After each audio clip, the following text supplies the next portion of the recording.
بسم اللہ الرحمن الرحیم کہ نبی صلی اللہ علیہ وسلم نے جو ضمانت عطا فرمائی ہے، آپ نے فرمایا کہ وہ بِبَيْتٍ مِّنْ أَعْلَى الْجَنَّةِ لِمَنْ حَسُنَ خُلُقُهُ، فرمایا کہ جس سے انسان کا اخلاق اچھا ہو اس کو جنت کے سب سے اعلیٰ محل کی میں ضمانت دیتا ہوں۔ یہ اخلاق، ہمارے اندر اخلاق کی بہت بڑی کمی ہے۔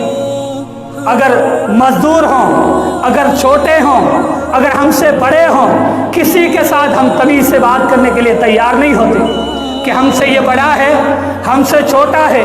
ہمارے اسلام نے ہمیں اچھے اخلاق کی تعلیم دی ہے، ہم کوئی کسی چیز کی پرواہ نہیں کرتے۔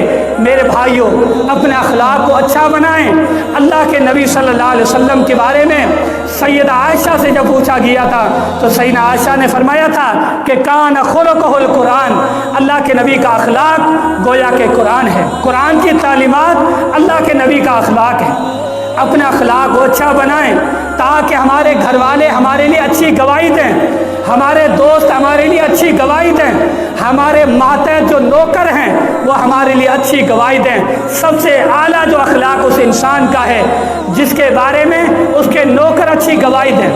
دکان پہ کام کرنے والے ہمارے نوکر ہوتے ہیں، ان سے ہمارا رویہ کیسا ہوتا ہے؟ کیا ہم اسے گالیاں دیتے ہیں؟ کیا ہم ان سے برا پیش آتے ہیں؟ کہ ہمارا ان کے ساتھ کیسا تعلق ہوتا ہے؟ میرے بھائی، اس معاملے میں ہمارے اندر بڑی کوتاہی ہے۔ اپنے اخلاق کی خبر لیں، اخلاق کو بہتر بنائیں۔ اگر ہمارا اخلاق اچھا ہوگا تو اللہ کے نبی نے فرمایا کہ جنت کے اندر سب سے اعلیٰ محل کی میں اس انسان کے لیے ضمانت دیتا ہوں۔ اللہ رب العالمین سے دعا ہے کہ اللہ تعالیٰ ہمارے اندر جو خامیاں ہیں ان کی اللہ تعالیٰ ہمیں اصلاح کرنے کی توفیق عطا فرمائے، اور تینوں محلات کی ہمیں تیاری کرنے کی اللہ تعالیٰ توفیق عطا فرمائے۔ وآخر دعوانا ان الحمد للہ رب العالمین۔